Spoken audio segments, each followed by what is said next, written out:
Hi po, ako nga po pala si Lloyd, ang DTF operator dito sa Taytay branch.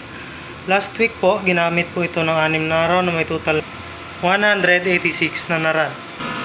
Ito po yung aking printer head area. Ito naman po yung aking cupping na may 90% good condition. Next po, head clean. Press lang natin yung clean.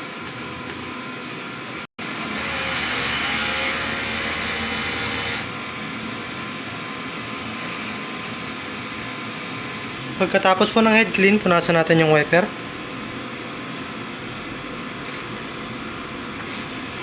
Next po, nozzle test. Press lang natin yung test.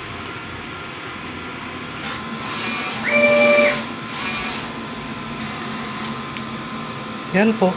Kompleto naman po yung kulay. Ang ink system level po ay tama lang.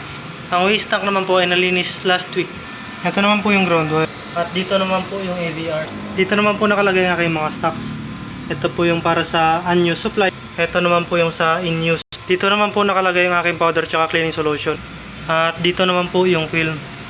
Ito naman po yung aking production log. Yan po, updated naman.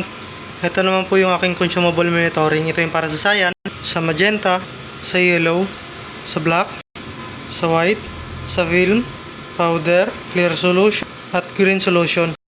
Ito naman po yung aking weekly checklist. Yan po, updated naman po. Yan lang po, marami pong salamat.